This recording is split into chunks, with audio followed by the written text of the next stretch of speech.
अस्सलामु अलैकुम वरहमतुल्लाहि वबरकातुहू।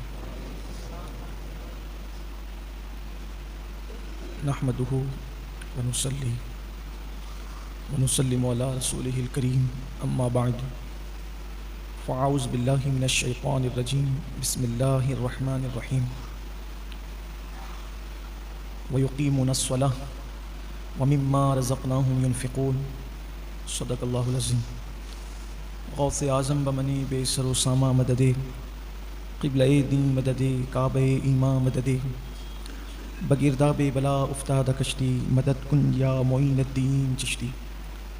पढ़िए अस्सलातु वस्सलामु अलैका या रसूल अल्लाह,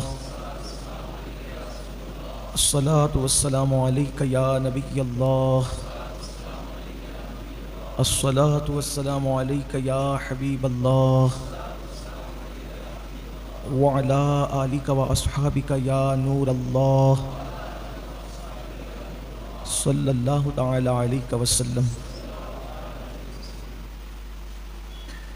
माह रमज़ानुल मुबारक के बाबरकत पुरबहार और हसीन लम्हात में हम और आप अपनी ज़िंदगी के शब रोज़ गुज़ार रहे हैं। अल्लाह ताला हम सब की ज़िंदगी में ये दिन बार बार नसीब फरमाए। कितने खूबसूरत लम्हात है, इसीलिए सहाबा किराम तमन्ना करते थे कि काश पूरे साल को रमज़ान शरीफ ही बना दिया जाए, क्योंकि यही बरकत वाले दिन हैं जिसमें फ़रिश्ते इंसानों पर, मोमिनों पर दुरूद भेजते हैं। जब वो सहरी खा रहे होते, मग़फ़िरत की दुआएं हो रही होती है, रोज़ेदारों की दुआ पर फ़रिश्ते आमीन कह रहे होते हैं। ये बड़े बरकत वाले दिन। अल्लाह इन मुबारक दिनों के सदक़े पूरी दुनिया के मुसलमानों की मुश्किलों को आसान करे, बलाएँ दूर फरमाएँ, वबाएँ दूर फरमाएँ। आज सूरतुल बक़रा शरीफ की इब्तिदाई आयतों में से एक आया करीमा, जिसमें अल्लाह ताला ने मोमिन की सिफ़त बयान फरमाई। जो मोमिनीन है और कामयाब मोमिनीन, उनकी सिफ़त में से दो सिफ़ात कुरान कहता है, व युक़ीमूनस स्वलाह व मिम्मा रज़क़नाहुम युनफ़िक़ून, कि वो नमाज को कायम करते हैं और अल्लाह की दी हुई रोज़ी से अल्लाह की राह में ख़र्च करते हैं। सिर्फ़ इक़ामत सलाह के हवाले से दो जुमले कहना चाहता हूँ। पूरे कुरान में कहीं भी कुरान ने नमाज पढ़ने का हुक्म नहीं दिया, बल्कि नमाज कायम करने का हुक्म दिया। इक़ामत सलाह, नमाज कायम करना। उसके ज़िम्न में मुफस्सिरीन ने दो बातें लिखी है। नमाज कायम करने का मतलब ये है कि एक वक्त की नमाज भी जानबूझ कर ना छूटे, पहली बात। और दूसरी बात यह है कि जब तुम नमाज पढ़ो तो इस्लाम ने जो अरकान बताए हैं उसको ठीक ठीक अदा करो। जैसे हाथ उठाने का जो कानून है उसके मुताबिक हाथ उठाओ, हाथ बांधने का जो कानून है उसके मुताबिक, रुकू करने का जो कानून है उसके मुताबिक, यानी उस हदीस पर अमल करो, सल्लू कमा रायतुमूनी उसल्ली। अल्लाह के हबीब अलैहिस्सलाम फरमाते हैं नमाज ऐसे पढ़ो जैसे मुझे नमाज पढ़ते हुए देखते हो। अब आप देख लें, नमाज की हालत में किसी के हाथ यूँ होते हैं, किसी के हाथ यूँ होते हैं, यानी जिसकी जो मर्जी है वो करता है। ये इक़ामत सलाह का कानून नहीं है, अपनी मर्जी नहीं। नमाज सीखिए और सीख कर पढ़िए। मैंने तफसीर कुरान में पहले ही दिन कहा था, जो रोज़ाना हमारे यहाँ होती है तरावी के बाद, कि कम से कम घंटा डेढ़ घंटा निकाल कर किसी अच्छे आलिम दीन के पास या किसी मालूमात वाले मुबल्लिग के पास थोड़ा सा बैठ कर नमाज सीख लें। ज़ाहिरी अरकान क्या हैं? तो इक़ामत सलात का पहला मतलब, पहला कौल उस पर जानबूझ कर भी एक वक्त की नमाज न छोड़ी जाए। नंबर दो, तमाम अरकान को सही सही अदा किया जाए। और नंबर तीन, जब नमाज पढ़ो तो इस हालत में पढ़ो, अन तअबुदल्लाह कअन्नका तरा फ़इन लम तकुन तरा फ़इन्नहु यराक। ऐसी इबादत कर जैसे गोया तू खुदा को देख रहा है। और अगर ये पोजीशन नहीं बन सकती तो फिर ये तसव्वुर करो कि अल्लाह तुम्हें देख रहा है और वो तो तुम्हें देख ही रहा है। यानी इस तसव्वुर के साथ नमाज पढ़ना कि अल्लाह मुझे देख रहा है। ये है इक़ामत सलाह। अब आप देख लें कि हमें कितने लोग हैं जिनका ये हाल है कि वो इक़ामत सलाह पर अमल करते हैं। नमाज पढ़ने से कोई कामयाबी नहीं मिलना है जब तक कि कुरान की इस मुराद पर अमल न करो, इक़ामत सलाह के हवाले से। फिर कुरान कहता है व मिम्मा रज़क़नाहुम युनफ़िक़ून। आज मेरा असल उन्वान यही है कि वो अल्लाह की दी हुई रोज़ी से, देखो कुरान मुक़द्दस का लहजा, कुरान का अंदाज़, इतनी हिकमत भरे अंदाज में कुरान गुफ्तगू करता है, वमिम्मा रज़क़नाहुम युनफ़िक़ून, और हमारी दी हुई रोज़ी से, यानी अल्लाह की दी हुई रोज़ी से वो अल्लाह की राह में खर्च करते हैं। यहाँ ये खर्च से मुराद बाज़ मुफस्सिरीन बल्कि अक्सर मुफस्सिरीन इस तरफ गए हैं कि इससे ज़कात का वजूब मुराद है, कि वो अल्लाह तबारक व तआला की दी हुई रोज़ी से ज़कात अदा करते हैं। निज़ाम ज़कात क्या है? पहली बात तो कुरान ने गलत फहमी दूर कर दी कि तुम अपने माल से नहीं देते, माल तो तुम्हारा है भी नहीं, तुम खुद तुम्हारे नहीं हो, हमारी दी हुई रोज़ी से जो हमने दिया है। इस्लाम में जब शुरू दिन थे, शुरू अय्याम थे, बड़ी सख्ती थी। देखिए हैरत भी होती है इस पर, खुशगवार हैरत होती है कि जिन दिनों इस्लाम कबूल करना काफिरों की तरफ से भी सख्त अज़ियतें, मुश्किलें, मुसीबतें, इस्लाम का इजहार करने पर भी मारा पीटा जाता था, उस वक्त कवानीन भी सख्त थे। शुरू दिनों में, शुरू दिनों के कवानीन ये थे कि मुसलमान जितना कमाएंगे तो दिन भर में अपनी जरूरत पे वो जितना खर्च कर सकते हैं कर लें, बाकी जितने पैसे बचेंगे उनको बिस्तर पे जाने से पहले पहले वो सारे पैसे अल्लाह की राह में तकसीम कर देना है, यानी वो जमा नहीं कर सकते थे। इसीलिए जो शुरू दिन के मुसलमान हैं उनकी बड़ी अहमियत है, साबिक़ून अल-अव्वलून, उनका सवाब भी सबसे अलग है, बल्कि और सहाबा भी सवाब में उनके बराबर नहीं है। जो बाद में आए वो भी सहाबी है, जिन्होंने शुरू में कलमा पढ़ा वो भी सहाबी है, जो फतेह मक्का के बाद आए वो भी सहाबी है, दोनों काबिल एहतराम है। लेकिन ये जो साबिक़ून अल-अव्वलून है उनका मुट्ठी भर जौ खैरात करना और फतेह मक्का के बाद आने वालों का ओहद पहाड़ के बराबर सोना खैरात करना, दोनों बराबर नहीं। अब आप सोच सकते हैं, है दोनों सहाबी, है दोनों सहाबी। असल में ये हदीस जो आई है ना कि मेरे सहाबी का मुट्ठी भर जौ खैरात करना और तुम्हारा ओहद पहाड़ के बराबर सोना खैरात करना दोनों बराबर, हुआ ये था कि एक साहब ने जो फतेह मक्का के बाद ईमान लाए थे, उन्होंने किसी पहले ईमान लाने वाले सहाबी को कुछ कह दिया था, उनका दिल दुख गया था। तो उस पर यह हदीस अल्लाह के रसूल अलैहि सलाम ने बयान फरमाई, यानी सहाबा में भी दर्जे हैं। हमारे लिए तो वो सहाबी भी काबिल एहतराम है जिसने एक झलक हुजूर को देख लिया, बस। हम जो है वो माज़अल्लाह कोई तकाबुल नहीं कर रहे हैं, सिर्फ बता रहे हैं कि पहले दिन ईमान लाने वालों की साबिक़ून अल-अव्वल, इसीलिए वो जन्नत में भी पहले जाएंगे, वो जन्नत में भी पहले जाएंगे और उनकी बहुत बड़ी शान है जो पहले। उसकी वजह यह है, एक तो काफिरों की तकलीफें उन्होंने झेली, फिर इस्लाम के नाम पे उस वक्त खर्चा किया कि जब इस्लाम का नाम लेने के लिए लोग डरते थे, वो साबिक़ून अल-अव्वलून है। तो उस वक्त के हालात ये थे कि पैसा नहीं जमा कर सकते थे, जितना खर्च कर दिया, दिन भर में खर्च कर दिया, बिस्तर पे जाने से पहले सब आपको तकसीम कर देना है, जमा नहीं कर सकते थे। फिर जब ज़कात के अहकामात आए तो फिर इस्लाम ने इजाजत दी कि अब तुम पैसे जमा कर सकते हो, अब पैसा जमा करना तुम पर कोई गुनाह नहीं है, लेकिन अब उसमें शर्त यह है कि तुम अपनी जमा की हुई रकम में से 2.5% अल्लाह की राह में साल में एक मरतबा दिया करो। फिर उसके मसारिफ बताए गए कि ये इन रास्तों में कमोबेश 7 तबके कुरान मुकद्दस ने बयान फरमाए हैं कि इन रास्तों में तुम्हें खर्च करना है, जिनमें से बहुत सारे तबकात हैं जो हिंदुस्तान में पाए नहीं जाते, तो उसकी तफसील आगे हम आपके सामने पेश करेंगे। अगर कोई शख्स नमाज की पाबंदी करता है लेकिन साल में एक मरतबा 2.5% ज़कात अदा नहीं करता, तो अल्लाह के रसूल सल्लल्लाहु अलैहि वसल्लम फरमाते हैं अल्लाह उसकी नमाजें भी कबूल नहीं फरमाता, क्योंकि अल्लाह ताला ने जहां जहां ज़कात का जिक्र किया है नमाज के साथ किया। ज़कात का जिक्र हमेशा नमाज के साथ आया है। आप देख लें कुरान मुकद्दस में उठाकर, नमाज का जिक्र कहीं तन्हा कर दिया गया है लेकिन हमेशा ज़कात को नमाज के साथ बयान किया गया। ज़कात का माना होता है पाक करने।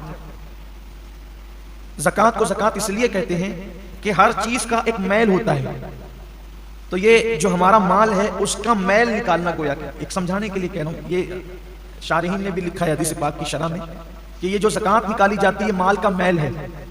तो जैसे कपड़ों से माल निकल जाता है तो कपड़े कैसे साफ हो जाते हैं, ऐसे जब हमारे माल से ज़कात निकल जाती है तो हमारा जो माल है वो महफूज हो जाता है, अल्लाह के किले में महफूज हो जाता है, और उसकी हिफाजत फिर अल्लाह अपने जिम्मे करम पर ले लेता है। और जो लोग अदा नहीं करते ज़कात, कुछ लोग ऐसे हैं कि जिन्हें बहुत तकलीफ होती है ज़कात अदा करने में, हालांकि दिया अल्लाह ने, और अदा कितनी करना है, सिर्फ 2.5%, यानी 100 रुपए पर 2.5 रुपया देना है सिर्फ, और 97.5 रुपये अपने लिए रखना है।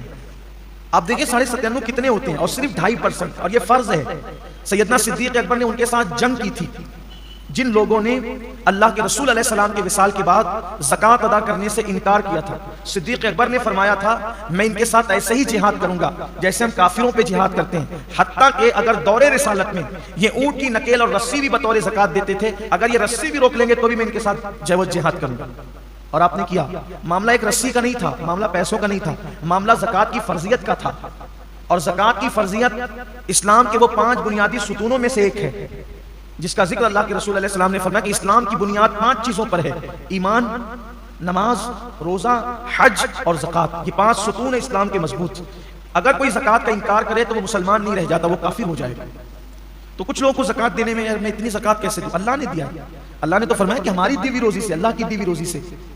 एक हदीस पाक में अल्लाह के हबीब अलैहि सलाम का फरमान है, क़यामत के दिन लोग देखेंगे कि बहुत बड़ा अज़दहा है जिसकी आंखों से आग निकल रही है और जिसके दांत लोहे के हैं, लोहे के दांत हैं उसके, और आग उसकी आंखों से निकल रही है। वो ढूंढेगा तो देखेगा कि एक बंदा जो ज़कात नहीं देता था, वो उससे मुखातिब होकर कहेगा तेरा दायां हाथ मेरी तरफ कर ताकि मैं तेरा हाथ खा जाऊं। आका करीम सल्लल्लाहु अलैहि वसल्लम के फरमान का मफहूम है कि फिर वो उसका दायां हाथ चबाएगा और दायां हाथ चबा करके खा लेगा, फिर बाएं हाथ की तरफ बढ़ेगा।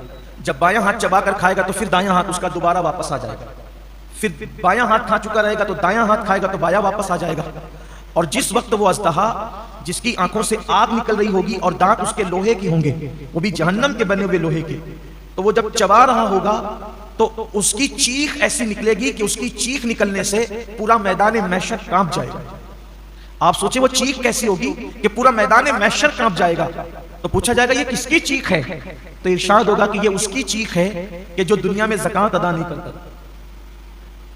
मैदान महशर कोई छोटा मोटा तो नहीं होगा, हमारे खेल के ग्राउंड की तरह या हिंदुस्तान के मैदानों की तरह तो नहीं होगा। मैदान महशर अव्वलीन और आखिरीन सब जमा होंगे, उसकी चीख कितनी बुलंद होगी उस दिन के, पूरा मैदान महशर कांप जाएगा, कितनी दर्दनाक चीख होगी ज़कात नहीं देने वालों। अच्छा, ये किसी मौलवी की डराने की बातें नहीं, ना किसी सियासी लीडर का कौल है, ये सादिकुल वादुल अमीन का फरमान है, जिसने अपनी जिंदगी में कभी अपनी मर्जी से कलाम ही नहीं किया। जबान उनकी है, कलाम खुदावंद कुद्दूस का है। तो जो वो शख्स जिसका वो हाथ चबा करके खा रहा होगा, वो अज़दहे से पूछेगा तू कौन है? तो कहेगा कि मैं तेरा माल हूं, तू मुझसे मोहब्बत करता था लेकिन मैं तुझसे मोहब्बत नहीं करता, बचा बचा के रखता था। आज माल ही की मोहब्बत में लोग ज़कात नहीं देते। कुरान मुकद्दस से एक खूबसूरत सा वाक़या याद आता है जिसको कुरान ने खुद बयान किया है और मुफस्सिरीन ने भी उसका जिक्र किया है। माल इंसान को कितना नीचे गिराता है, कितना घटिया सोच पैदा करता है इंसान की माल। मुफस्सिरीन फरमाते हैं कुरान मुकद्दस की तफसीर में कि मूसा अलैहिस्सलाम का एक कजिन था, कुछ लोगों ने उसको खालाजाद भाई करार दिया है, लेकिन एक करीबी रिश्ता बताया है। उसका नाम था कारून, और कारून जो था वो बहुत बड़ा दौलतमंद आदमी था, मालदार आदमी था कारून, और वो तौरेत का बहुत बड़ा कारी था वो, यानी उसकी आवाज इतनी खूबसूरत थी, इतना पढ़ा लिखा बंदा था वो मूसा अलैहिस्सलाम की कौम में कि जब मूसा अलैहिस्सलाम तौरेत सुनना चाहते थे किसी अच्छी आवाज वाले से तो कारून से कहते थे तू पढ़, और कारून तिलावत करता था तौरेत शरीफ की और मूसा अलैहिस्सलाम उससे तौरेत सुनना पसंद करते थे।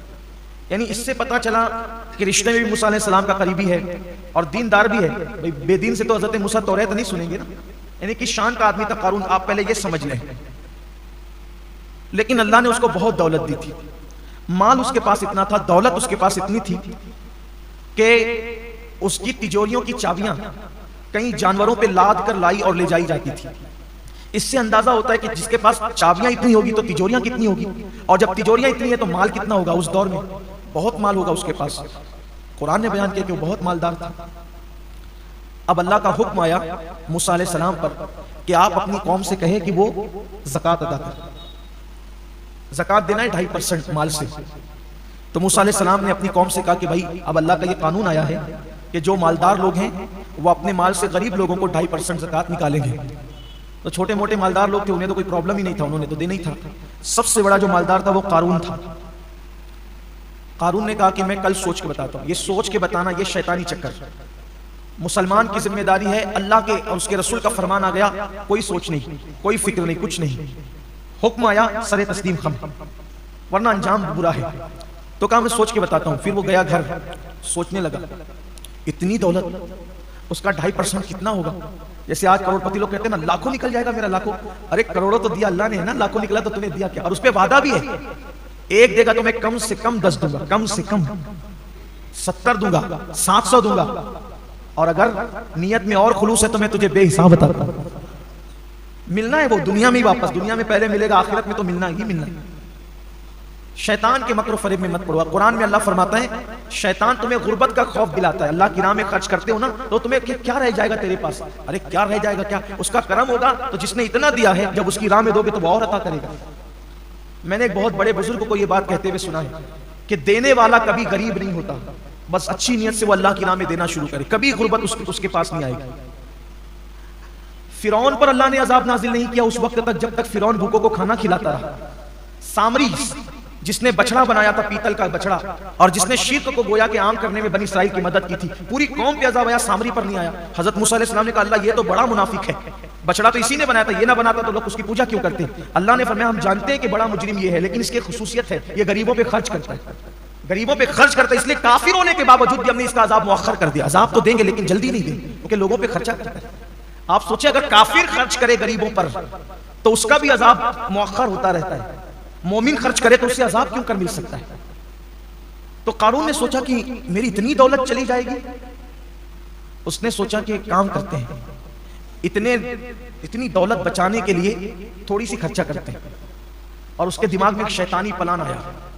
तो वो एक बदकार औरत के पास गया और उस बदकार औरत को कहा कि कल जब दिन में मूसा अलैहि सलाम अपनी कौम के सामने खिताब फरमाएंगे, ज़कात का कानून बयान करेंगे, तो तू खड़ी होना और मूसा अलैहि सलाम पे माज़ अल्लाह सुम्मा माज़ अल्लाह ज़िना का इल्जाम लगा। मैं तुझे इतने रुपए दूंगा, इतने पैसे दूंगा। रुपए पैसे तो हम बताते हैं उस दौर में जो भी सिक्के रहे, लेकिन तुझे ये कहा। उसने कहा क्या मैं अल्लाह के नबी पे बदकार थी लेकिन बेगैरत कारून की तरह तो न थी कि दौलत के नशे में उसने इतना बड़ा फैसला कर लिया। उसने कहा मूसा अलैहि सलाम पे मैं कहा कि मैं जितना कहता हूं कर, तुझे मुंह मांगी कीमत दूंगा। फिर दौलत के एक मरतबा 2.5% ज़कात अदा नहीं करता तो अल्लाह के रसूल सल्लल्लाहु अलैहि वसल्लम फरमाते हैं अल्लाह उसकी नमाजें भी कबूल नहीं फरमाता, क्योंकि अल्लाह ताला ने जहां जहां ज़कात का जिक्र किया है नमाज के साथ किया। ज़कात का जिक्र हमेशा नमाज के साथ आया है। आप देख लें कुरान मुकद्दस में उठाकर नमाज का जिक्र कहीं तन्हा कर दिया गया है, लेकिन हमेशा ज़कात को नमाज के साथ बयान किया गया। ज़कात का माना होता है पाक करने। ज़कात को ज़कात इसलिए कहते हैं कि हर चीज का एक मैल होता है, तो ये जो हमारा माल है उसका मैल निकालना, गोया एक समझाने के लिए कह रहा हूं। ये शारहीन ने भी लिखा है हदीस पाक की शरह में कि ये जो ज़कात निकाली जाती है माल का मैल है। तो जैसे कपड़ों से माल निकल जाता है तो कपड़े कैसे साफ हो जाते हैं, ऐसे जब हमारे माल से ज़कात निकल जाती है तो हमारा जो माल है वो महफूज हो जाता है, अल्लाह के किले में महफूज हो जाता है, और उसकी हिफाजत फिर अल्लाह अपने जिम्मे करम पर ले लेता है। और जो लोग अदा नहीं करते ज़कात, कुछ लोग ऐसे हैं कि जिन्हें बहुत तकलीफ होती है ज़कात अदा करने में, हालांकि दिया अल्लाह ने, और अदा कितनी करना है, सिर्फ 2.5%, यानी 100 रुपए पर 2.5 रुपया देना है सिर्फ, और 97.5 रुपये अपने लिए रखना है। आप देखिए 97.5 कितने होते हैं, और सिर्फ 2.5%, और ये फर्ज है। सैयदना सिद्दीक अकबर ने उनके साथ जंग की थी, जिन लोगों ने अल्लाह के रसूल अलैहि सलाम के विसाल के बाद ज़कात अदा करने से इनकार किया था। सिद्दीक अकबर ने फरमाया था मैं इनके साथ ऐसे ही जिहाद करूंगा जैसे हम काफिरों पे जिहाद करते हैं, हत्ता कि अगर दौरे रिसालत में ये ऊंट की नकेल और रस्सी भी बतौर ज़कात देते थे, अगर ये रस्सी भी रोक लेंगे तो भी मैं इनके साथ जय जिहाद करूंगा। और आपने किया। मामला एक रस्सी का नहीं था, मामला पैसों का नहीं था, मामला ज़कात की फर्जियत का था। और ज़कात की फर्जियत इस्लाम के वो 5 बुनियादी सुतूनों में से एक है, जिसका जिक्र अल्लाह के रसूल अलैहि सलाम ने फरमाया कि इस्लाम की बुनियाद 5 चीजों पर है, ईमान, नमाज, रोजा, हज और ज़कात। ये 5 सुतून है इस्लाम के मजबूत। अगर कोई ज़कात का इनकार करे तो वो मुसलमान नहीं रह जाता, वो काफिर हो जाएगा। तो कुछ लोगों को ज़कात देने में यार मैं इतनी ज़कात कैसे दूं, अल्लाह ने दिया। अल्लाह ने तो फरमाया कि हमारी दी हुई रोजी से, अल्लाह की दी हुई रोजी से। एक हदीस पाक में अल्लाह के हबीब अलैहि सलाम का फरमान है, क़यामत के दिन लोग देखेंगे कि बहुत बड़ा अज़दहा है जिसकी आंखों से आग निकल रही है और जिसके दांत लोहे के हैं, लोहे के दांत हैं उसके, और आग उसकी आंखों से निकल रही है। वो ढूंढेगा तो देखेगा कि एक बंदा जो ज़कात नहीं देता था वो उससे मुखातिब होकर कहेगा तेरा दायां हाथ मेरी तरफ कर ताकि मैं तेरा हाथ खा जाऊं। आका करीम सल्लल्लाहु अलैहि वसल्लम के फरमान का मफहूम है कि फिर वो उसका दायां हाथ चबाएगा और दायां हाथ चबा करके खा लेगा, फिर बाएं हाथ की तरफ बढ़ेगा। जब बायां हाथ चबा कर खाएगा तो फिर दायां हाथ उसका दोबारा वापस आ जाएगा, फिर बायां हाथ खा चुका रहेगा तो दायां हाथ खाएगा तो बायां वापस आ जाएगा। और जिस वक्त वो अज़दहा जिसकी आंखों से आग निकल रही होगी और दांत उसके लोहे के होंगे, वो भी जहन्नम के बने हुए लोहे के, तो वो जब चबा रहा होगा तो उसकी चीख ऐसी निकलेगी कि उसकी चीख निकलने से पूरा मैदान महशर कांप जाएगा। आप सोचे वो चीख कैसी होगी कि पूरा मैदान महशर कांप जाएगा। तो पूछा जाएगा ये किसकी चीख है, तो इरशाद होगा कि ये उसकी चीख है कि जो दुनिया में ज़कात अदा नहीं करता। मैदान महशर कोई छोटा मोटा तो नहीं होगा, हमारे खेल के ग्राउंड की तरह या हिंदुस्तान के मैदानों की तरह तो नहीं होगा। मैदान महशर अव्वलीन और आखिरीन सब जमा होंगे, उसकी चीख कितनी बुलंद होगी उस दिन के, पूरा मैदान महशर कांप जाएगा, कितनी दर्दनाक चीख होगी ज़कात नहीं देने वालों को। अच्छा, ये किसी मौलवी के डराने की बातें नहीं, न किसी सियासी लीडर का कौल है, ये सादिकुल वादुल अमीन का फरमान है, जिसने अपनी जिंदगी में कभी अपनी मर्जी से कलाम ही नहीं किया। जबान उनकी है, कलाम खुदावंद कुद्दूस का है। तो जो वो शख्स जिसका वो हाथ चबा करके खा रहा होगा, वो अजदहे से पूछेगा तू कौन है, तो कहेगा कि मैं तेरा माल हूं, तू मुझसे मोहब्बत करता था लेकिन मैं तुझसे मोहब्बत नहीं करता, बचा बचा के रखता था। आज माल ही की मोहब्बत में लोग ज़कात नहीं देते। कुरान मुकद्दस से खूबसूरत सा वाक़या याद आता है जिसको कुरान ने खुद बयान किया है और मुफस्सिरीन ने भी उसका जिक्र किया है। माल इंसान को कितना नीचे गिराता है, कितना घटिया सोच पैदा करता है इंसान की माल। मुफस्सिरीन फरमाते हैं कुरान मुकद्दस की तफसीर में कि मूसा अलैहिस्सलाम का एक कजिन था, कुछ लोगों ने उसको खालाजाद भाई करार दिया है, लेकिन एक करीबी रिश्ता बताया है। उसका नाम था कारून, और कारून जो था वो बहुत बड़ा दौलतमंद आदमी था, मालदार आदमी था कारून, और वो तौरेत का बहुत बड़ा कारी था वो, यानी उसकी आवाज इतनी खूबसूरत थी, इतना पढ़ा लिखा बंदा था वो मूसा अलैहिस्सलाम की कौम में कि जब मूसा अलैहिस्सलाम तौरेत सुनना चाहते थे किसी अच्छी आवाज वाले से, तो कारून से कहते थे तू पढ़, और कारून तिलावत करता था तौरेत शरीफ की, और मूसा अलैहिस्सलाम उससे तौरेत सुनना पसंद करते थे। यानी इससे पता चला कि रिश्ते में भी मूसा अलैहिस्सलाम का करीबी है और दीनदार भी है। बेदीन से तो हज़रत मूसा तौरेत नहीं सुनेंगे ना, यानी कि शान का आदमी था कारून, आप पहले ये समझ लें। लेकिन अल्लाह ने उसको बहुत दौलत दी थी, माल उसके पास इतना था, दौलत उसके पास इतनी थी कि उसकी तिजोरियों की चाबियां कई जानवरों पे लाद कर लाई और ले जाई जाती थी। इससे अंदाजा होता है कि जिसके पास चाबियां इतनी होगी तो तिजोरियां कितनी होगी, और जब तिजोरियां इतनी है तो माल कितना होगा। उस दौर में बहुत माल होगा उसके पास। कुरान ने बयान किया कि वो बहुत मालदार था। अब अल्लाह का हुक्म आया मूसा अलैहिस्सलाम पर कि आप अपनी कौम से कहे कि वो ज़कात अदा करें, ज़कात देना है 2.5% माल से। तो मूसा अलैहिस्सलाम ने अपनी कौम से कहा कि भाई अब अल्लाह का ये कानून आया है कि जो मालदार लोग हैं वो अपने माल से गरीब लोगों को 2.5% ज़कात निकालेंगे। तो छोटे मोटे मालदार लोग थे, उन्हें तो कोई प्रॉब्लम ही नहीं था, उन्होंने तो देना ही था। सबसे बड़ा जो मालदार था वो कारून था। कारून ने कहा कि मैं कल सोच के बताता हूँ। ये सोच के बताना ये शैतानी चक्कर, मुसलमान की जिम्मेदारी है। अल्लाह के और उसके रसूल का फरमान आ गया, कोई सोच नहीं, कोई फिक्र नहीं, कुछ नहीं, हुक्म आया सरे तस्लीम खम, वरना अंजाम बुरा है। तो कहा मैं सोच के बताता हूँ। फिर वो गया घर, सोचने लगा इतनी दौलत, उसका 2.5% कितना होगा। जैसे आज करोड़पति लोग कहते हैं ना लाखों निकल जाएगा मेरा, लाखों। अरे करोड़ों तो दिया अल्लाह ने है ना, लाखों निकला तो तूने दिया क्या। और उस पे वादा भी है, एक देगा तो मैं कम से कम 10 दूंगा, कम से कम 70 दूंगा, 700 दूंगा, और अगर नियत में और खुलूस है तो मैं तुझे बेहिसाब अता करूंगा। मिलना है वो दुनिया में ही वापस, दुनिया में पहले मिलेगा, आखिरत में तो मिलना ही मिलना है। शैतान के मक्र फरेब में मत पड़ो। कुरान में अल्लाह फरमाता है शैतान तुम्हें गुर्बत का खौफ दिलाता है। अल्लाह की राह में खर्च करते हो ना तो तुम्हें क्या रह जाएगा तेरे पास। अरे क्या रह जाएगा, क्या उसका करम होगा। तो जिसने इतना दिया है जब उसकी राह में दोगे तो वो और अता करेगा। मैंने एक बहुत बड़े बुजुर्ग को ये बात कहते हुए सुना है कि देने वाला कभी गरीब नहीं होता, बस अच्छी नीयत से वो अल्लाह की राह में देना शुरू करे, कभी गुर्बत उसके पास नहीं आएगी। फिरौन पर अल्लाह ने अजाब नाजिल नहीं किया उस वक्त तक जब तक फिरौन भूखों को खाना खिलाता रहा। सामरी जिसने बछड़ा बनाया था, पीतल का बछड़ा, और जिसने शिर्क को गोया के आम करने में बनी इस्राइल की मदद की थी, पूरी कौम पे अजाब आया, सामरी पर नहीं आया। हजरत मूसा अलैहिस्सलाम ने कहा अल्लाह ये तो बड़ा मुनाफिक है, बछड़ा तो इसी ने बनाया था, ये ना बनाता तो लोग उसकी पूजा क्यों करते। अल्लाह ने फरमाया हम जानते हैं कि बड़ा मुजरिम ये है, लेकिन इसकी खुसूसियत है ये गरीबों पे खर्च करता है, गरीबों पे खर्च करता है, इसलिए काफिर होने के बावजूद भी हमने इसका अजाब मुअख्खर कर दिया। अजाब तो देंगे लेकिन जल्दी नहीं देंगे क्योंकि लोगों पे खर्चा करता है। आप सोचे अगर काफिर खर्च करे गरीबों पर तो उसका भी अजाब मुअख्खर होता रहता है, मोमिन खर्च करे तो उससे अजाब क्यों कर मिल सकता है। तो कारून ने सोचा कि मेरी इतनी दौलत चली जाएगी। उसने सोचा कि काम करते हैं, इतनी दौलत बचाने के लिए थोड़ी सी खर्चा करते हैं। और उसके दिमाग में एक शैतानी प्लान आया।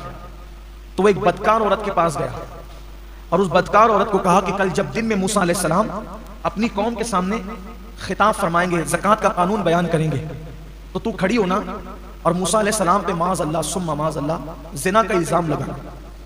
मैं तुझे इतने रुपए दूंगा, इतने पैसे दूंगा। रुपए पैसे तो हम बताते हैं उस दौर में जो भी सिक्के रहे ना,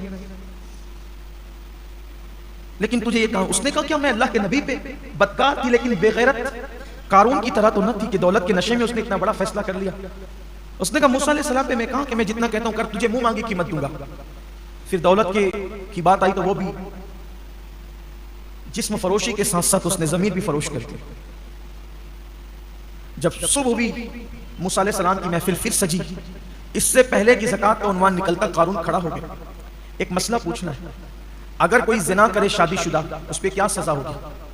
मूसा अलैहिस्सलाम ने फरमाया कि उसको संसार किया जाए, पत्थर से मार मार कर उसको मार डाला जाए। इस्लामी हुकूमत में यही सजा है, अगर इस्लामी हुकूमत हो तो यही सजा है। उसके बड़े कवानीन है, लेकिन आसानी से जिना साबित नहीं हो सकता किसी का, बड़े कवानीन है, उसका जिक्र मैं यहाँ नहीं करता और ना वक्त भी खत्म होने के करीब असल उन्वान से हटेंगे। उसको संसार किया जाएगा पत्थर मार मार के, यहाँ तक कि वो मर जाएगा। का ये कानून सिर्फ अवाम के लिए या आपके लिए भी? अल्लाह के पैगंबर ने कहा ये अल्लाह का कानून सबके लिए। तो कहा ये क्या कहती है? आपने फरमाया कौन क्या कहती हो? खड़ी हो गई। कहा ये कहती है कि माज़अल्लाह इस औरत के साथ आपने जिना किया है। हजरत मूसा अलैहिस्सलाम ने उस औरत की तरफ देखा, जलाले पैगंबराना की ताब नहीं ला सकी, उसका पूरा वजूद कांप गया। और कांप गया तो उसने कहा अल्लाह के नबी मैं ऐसी बात नहीं कहती, इसने मुझे मुंह मांगी कीमत देने पे, आप पे इल्जाम लगाने पे मजबूर किया, बस इसलिए कि इसकी ज़कात की रकम बच जाए, इसने ये खेल खेला है। हजरत मूसा तो जलाली थे, जब जलाल में आते थे आपके बाल जिस्म के कपड़ों के बाहर निकल जाते थे। आपके बाल अल्लाह ने कुदरती तौर पे इतने बड़े दिए थे कि जब जलाल में आते थे तो आस्तीन और कपड़ों के बाल खड़े होकर बाहर निकल जाते थे और अमामे से शोले उठते हुए नजर आते थे। बड़े जलाली पैगंबर थे। तो हालत जलाल में तो आपने उसकी तरफ देखा तो उसने तो कहा कि आप इल्जाम लगाने के लिए इसने मुझे तैयार किया है। आपने आसमान की तरफ उसी हालत में आंख उठाई, कहा जो तेरे मासूम पर इस तरह का इल्जाम लगाए सिर्फ ज़कात बचाने के लिए, अब उसका क्या अंजाम होगा? अज़राए अदब कोई सजा तजवीज़ नहीं की, अल्लाह से कहा अब उसका क्या अंजाम होगा? अल्लाह ने कहा ये तेरा मुजरिम है, तू खुद सजा मुकर्रर करेगा कि अंजाम क्या होगा। हज़रत मूसा अलैहिस्सलाम ने कहा जमीन धसा इसको अपने अंदर, जमीन इसको अपने अंदर धसा ले। जब वो कमर तक धसा तो कितना बदमाश था, धसते धसते का मूसा मेरी दौलत पर कब्जा करने का अच्छा तरीका निकाला है कि मुझे जमीन में धसा दो और फिर मेरी दौलत पे कब्जा कर लो। अल्लाह के पैगंबर ने कहा जमीन रुक जा, और फिर हुक्म दिया कि इसकी दौलत को इसके सर पे रख दिया जाए, यानी अज़ाब और बढ़ जाए। फरिश्तों ने उसकी जितनी तिजोरियां, उसकी जितनी दौलत थी सब उसके सर पे रख दी। अभी तो ऐसे ही धस रहा था बगैर वजन के, नबी से मुंह चलाने की सजा ये मिली कि उसकी सारी दौलत उसके सर पे रख दी गई और उसी हालत में वो धस रहा। अल्लाह के रसूल अलैहिस्सलाम ने जब अपने दौर में बयान फरमाया तो फरमाया कि अभी भी वो जमीन में धस रहा है। और बाज़ बुजुर्गों ने फरमाया कि रसूलुल्लाह ने फरमाया अभी भी धस रहा है तो अभी भी धस रहा है। ज़कात न देने का अंजाम, और ज़कात न देने की बुनियाद पे माल की मोहब्बत ने उसको पहुंचाया किस मंजिल पर। आज हमारे यहाँ भी यही हो रहा है, लोग ज़कात नहीं दे रहे। हदीस पाक में आया अल्लाह के रसूल अलैहिस्सलाम फरमाते हैं कि जब लोग ज़कात को तावान समझने लगे, बादशाह क्या जो टैक्स देते हैं तो वो टैक्स देना लोगों को बुरा लगता है, अच्छा नहीं लगता। हुकूमतों को टैक्स देना लोग खुशी से, कोई नहीं देता खुशी से उसको। तो आका अलैहिस्सलाम फरमाते हैं जब ज़कात को लोग तावान समझेंगे, तावान, उस वक्त मेरी उम्मत पर मुसीबतें ऐसे बरसेगी जैसे काली रात में जब बादल उमट आते हैं तो कैसे छमाछम बारिश बरसती है जोरदार, वैसे मेरी उम्मत पर मुसीबतें आएगी। यानी बारिश के कतरे नहीं मुसलसल टपकते रहते हैं, एक के बाद एक के बाद एक के बाद, तो एक मुसीबत खत्म नहीं होगी तो दूसरी, दूसरी नहीं तो तीसरी, तीसरी नहीं तो चौथी। देख लीजिए 4-4 महीने कारोबार बंद कर सकते हैं लेकिन 2.5% ज़कात नहीं निकाल सकते। लाखों लाख रुपया लोग लेकर के भाग जाएं, ज़कात नहीं निकालेंगे, खुश दिली से नहीं निकालेंगे। ज़कात निकालने की बरकत क्या है? ज़कात निकालने की बरकत यह है कि अगर तुम ज़कात अपनी पूरी पूरी निकालो खुशदिली के साथ, खुशदिली के साथ, अल्लाह तुम्हारी उम्र में इजाफा करे, माल में इजाफा करे। एक हदीस पाक है, एक शख्स था हज़रत सुलेमान अलैहिस्सलाम से बहुत मोहब्बत करता था। माफ कीजिएगा, सुलेमान अलैहिस्सलाम के वालिद हज़रत दाऊद अलैहिस्सलाम से बड़ी मोहब्बत थी उसको। सुलेमान अलैहिस्सलाम के वालिद दाऊद अलैहिस्सलाम से बड़ी मोहब्बत। तो दाऊद अलैहिस्सलाम से मोहब्बत का उसका आलम यह था कि जिस दिन वो दाऊद अलैहिस्सलाम को देख नहीं लेता उसको चैन नहीं मिलता था, तो वो हर दिन आता था सलाम करने के लिए। यानी उसका मामूल था कि वो दिन में आएगा, नहीं आ सकेगा तो सोने से पहले एक मरतबा वो दाऊद अलैहिस्सलाम की बारगाह में सलाम के लिए जरूर हाजिर होगा। सोएगा नहीं उनको देखे बगैर, या तो रात में या तो दिन में, 24 घंटे में एक बार दाऊद अलैहिस्सलाम की ज़ियारत उसके लिए लाजिम थी। एक दिन उसकी शादी हो गई, अब शादी का दिन था तो हर दिन आता था सलाम करने के लिए, शादी के दिन तो आना ही था। तो उसने रोजाना के मामूल की तरह शादी की मसरूफियात के बाद भी वक्त निकाल के हजरत दाऊद अलैहिस्सलाम की बारगाह में आया, शादी का सलाम कर, दूल्हा बन गया तो शादी का सलाम करने गया। हुस्न इत्तिफाक कि जिस दिन वो दूल्हा सलाम करने के लिए आया, उसी वक्त हजरत दाऊद अलैहिस्सलाम की बारगाह में हजरत मलकुल मौत का फरिश्ता जनाब इज़राइल अलैहिस्सलाम वो भी तशरीफ लाए हुए थे। तो दाऊद अलैहिस्सलाम भी उससे प्यार करते थे, जब वो मोहब्बत करता था तो आप भी उससे मोहब्बत करते थे। बहुत पुरतपाक अंदाज से मिले और उसको रुखसत किया। तो हजरत इज़राइल ने, मलकुल मौत ने पूछा ये कौन है? कहा ये मेरा बड़ा प्यारा है और मुझसे मोहब्बत करता है, मैं भी उससे मोहब्बत करता हूँ। इतना मोहब्बत का मामला इसका कि जब तक सलाम कर नहीं लेता जब तक सोता नहीं है, इसका मामूल ये है। और आज इसकी शादी हुई है। तो कहा दाऊद इसकी जिंदगी के सिर्फ 6 दिन बाकी रह गए। इस साल में जिन लोगों की रूह कब्ज करने का मुझे हुक्म मिला है उसमें से एक ये भी है, बस 6 दिन के बाद मुझे इसके घर जाना है। क्योंकि हजरत मलकुल मौत एक दिन में 360 मरतबा सारे लोगों के चेहरे देखते हैं। एक दिन में 360 बार सबको देखते हैं। इसका वक्त, ये नाम इसका है मेरी फेरिस्त में, इसका नाम है मेरे। एक दिन में 360 बार मौत हमें देखती है। और एक जुमला याद रखना, ये हुजूर गौसे पाक का कौल है, मौत से पहले नहीं मरोगे, क्योंकि मौत इंसान की जिंदगी की हिफाजत करती है।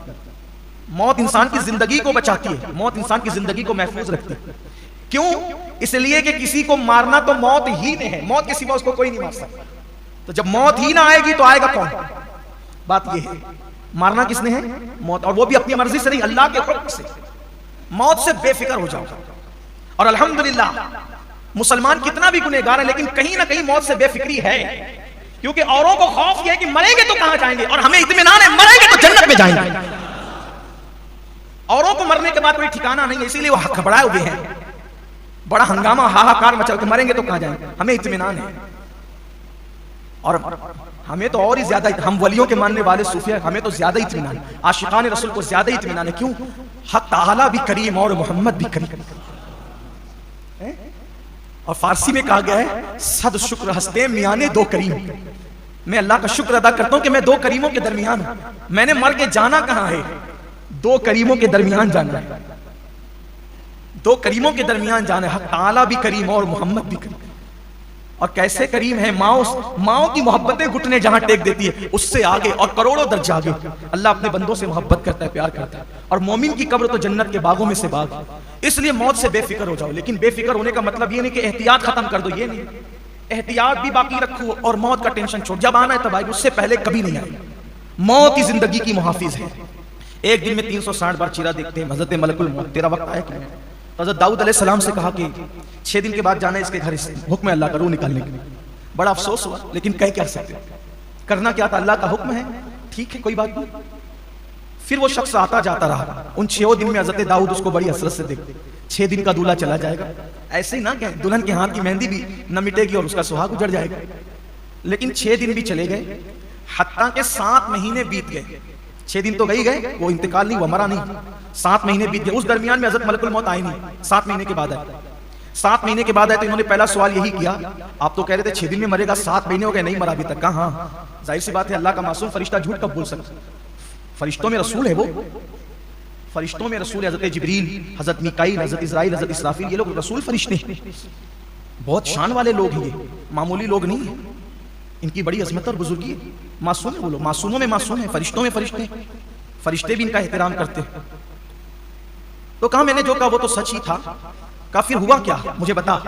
कहा हजरत जब वो आपके घर से निकला तो उसके दिल में ख्याल आया कि आज मेरी शादी हो गई है। शादी तो हो गई, लेकिन मैंने ज़कात जो देनी थी उसमें से कुछ बाकी रह गई थी। ज़कात मेरी ज़कात जो देनी थी वो कुछ बाकी रह गई। तो रास्ते में उसको एक गरीब मिला, तो बकिया उस ज़कात की रकम उसने उस गरीब की झोली में डाली। उसके 6 दिन बचे थे, शादी के दिन सलाम करने आया था, ज़कात बाकी थी, शादी का दिन था। शादी की खुशी में सोचा भाई ज़कात से भी सुबुकदोश हो जाऊं, जिम्मेदारी से सुबुकदोश हो जाऊं। तो जितनी ज़कात की रकम बची थी वो गरीब की झोली में डाला। आगे बढ़ा था, गरीब ने कहा अल्लाह तेरी उम्र बढ़ा दे। उस गरीब ने कहा अल्लाह तेरी उम्र बढ़ा दे।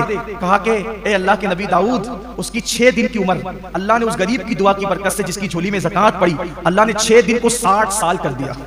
और 60 साल करने के बाद मजीद खुश होकर कहा ये तो वो 6 दिन की 60 दुआ की वजह से की, 10 मेरी तरफ से और बढ़ाता हूं। इस तरह उसकी उम्र 70 साल करता। ये ज़कात की बरकत है। जिनकी झोलियों में डालते हो ना, ये कोई मामूली, आप करोड़ों रुपया खर्च करके 1 सेकंड नहीं बढ़ा सकते। डॉक्टरों को लाखों रुपया दे करके डॉक्टर की औकात नहीं कि वो 1 सेकंड बढ़ा दे, लेकिन गरीब की झोली में डालते हो, उसकी दुआएं किसी की 6 दिन की जिंदगी 60 साल कर देती। और अल्लाह फिर मजीद उस पे करम फरमा करके 10 और बढ़ा के 70 साल। और ये भी हदीस पाक में आता है, बाज ऐसे भी हैं कि जिनकी 3 दिन की जिंदगी 30 साल कर दी गई, और गुनाह करने की वजह से, अल्लाह रब्बुल इज्जत के गरीब बंदों का हक मारने की वजह से 30 साल की जिंदगी 3 साल में सिमट दी गई। एक आखिरी हदीस पाक पेश कर देता हूँ, बहुत खूबसूरत है, मुझे बहुत पसंद आई है हदीस, तो मैंने चाहा कि मैं इसको आपके सामने पढ़ूँ। जब खुशी के साथ कोई ज़कात निकालता है, तवज्जो से सुनना, आपको बड़ी मसरत होगी, अल्लाह के रसूल का फरमान। आका अलैहिस्सलाम ने खुद फरमाया कि जब कोई खुशी के साथ अपनी ज़कात निकालता है तो अल्लाह उसके नाम आसमानों पे लिखता है, सातों आसमान, हर आसमान पे उसका नाम अलग अलग लिखा जाता है और अर्श पे भी उसका नाम लिखा जाता है। देखो हम लोग अगर अखबार में नाम आए तो कितना बड़ा बड़ा डोनेशन देते हैं ना, फोटो छपे तो कितना बड़ा बड़ा डोनेशन देते हैं, यहाँ फोटो छपेगा, ये लीडर मेरा नाम लेगा, वो नाम लेगा, वो नाम। देखो ज़कात खुशदिली से देने वालों के लिए कितना बड़ा इनाम है। मेरे आका सैयदुल आलमीन सादिक व मज़दूक फरमाते हैं, जो खुशदिली की कैद है, इसमें तावान समझ के नहीं, टेक्स समझ के नहीं, खुशदिली के साथ अल्लाह की राह में दे, उसने दिया तो दे रहा हूं। आका फरमाते हैं जो पूरी पूरी ज़कात खुशदिली के साथ अदा करता है, पहले आसमान पे उसका नाम करीम लिखा जाता है, यानी ये शख्स करीम है। दूसरे आसमान पे उसका नाम जवाद लिखा जाता है। तीसरे आसमान पे उसका नाम मोती लिखा जाता है। चौथे आसमान पे उसका नाम सखी लिखा जाता है। पांचवें आसमान पे उसका नाम मकबूल लिखा जाता है कि ये भी मकबूल है, इसके सारे अमाल मकबूल हैं। छठे आसमान पे उसका नाम महफूज लिखा जाता है, यानी ये जहन्नम की आग से महफूज हो गया। और सातवें आसमान पे उसका नाम मगफूर लिखा जाता है, यानी इसके सारे गुनाह बख्श दिए गए। और अर्श आज़म पे उसका नाम हबीबुल्लाह लिखा जाता है, ये शख्स अल्लाह का महबूब बन गया है, जो ज़कात सही तौर पर अदा करता है। इसलिए रमज़ान शरीफ का मौसम है, हिसाब लगाकर, और जो हिसाब में आए उससे कुछ ज़्यादा ज़कात निकालिए, पूरी निकालिए, और मुस्तहिकीन को, पास पड़ोस रिश्तेदारों को, और साथ ही साथ जो मदारिस दीनिया दीन मतीन की खिदमत कर रहे हैं उनको भी अल्लाह ने तौफीक दिए तो मजबूत करें। अल्लाह हम सब के हाल पर रहम करे, अल्लाह पूरी उम्मत पर करम की नज़र फरमाए। फिर आपसे गुजारिश करता हूँ, सहरी और इफ्तार में 5-10 मिनट का टाइम निकाल के बैठें और कसरत से दुआ करें। बिलखुसूस तमाम आलम इस्लाम के मुसलमानों की बनाए मुश्किलें दूर होने के लिए दुआ करें। कोरोना की वबा, लॉकडाउन की नहुसत, ये सब इसके खात्मे के लिए दुआ करें, इसलिए कि रोजेदार की दुआ रद्द नहीं होती। कभी ये मत सोचना मैं गुनहगार हूं, मेरी सुनी जाएगी कि नहीं सुनी जाएगी, ये मायूसी और महरूमी को अल्लाह पसंद नहीं करता। अगर तुम यकीन से मांगोगे तो अल्लाह जैसे नेकों की सुनता है वैसे अल्लाह गुनहगारों की भी सुनता है। अल्लाह सबकी सुनने वाला है। यकीन के साथ दुआ करो, जहां अपने लिए मांगो पूरी उम्मत के लिए मांगो, पूरी कौम के लिए मांगो, और खास तौर पर ये दुआ करो अल्लाह इस्लाम और मुस्लिमीन को पूरी दुनिया में गलबा नसीब फरमाए। दुआओं का सीजन है, खूब दुआ करो, दुआ मोमिन का हथियार है। और दुआ कीजिए यहूद और नसारा और मुशरिकीन, अल्लाह इन सबको कैफिर किरदार तक पहुंचाए। बद्र में अल्लाह ने जो मुशरिकीन का अंजाम फरमाया, वही अंजाम पूरी दुनिया के मुशरिकीन, यहूद और नसारा और मुर्तद्दीन का अल्लाह फरमाए। और अल्लाह बद्र में, यौमुल फुरकान में अल्लाह ने जैसे इस्लाम और मुस्लिमीन को उरूज और तरक्की और इज्जत से नवाजा, ऐसे अल्लाह तमाम आलम इस्लाम को उरूज, तरक्की और इज्जत के दिन नसीब फरमाए। गुफ्तगू के दरमियान कोई गलती हो तो अल्लाह माफ फरमाए।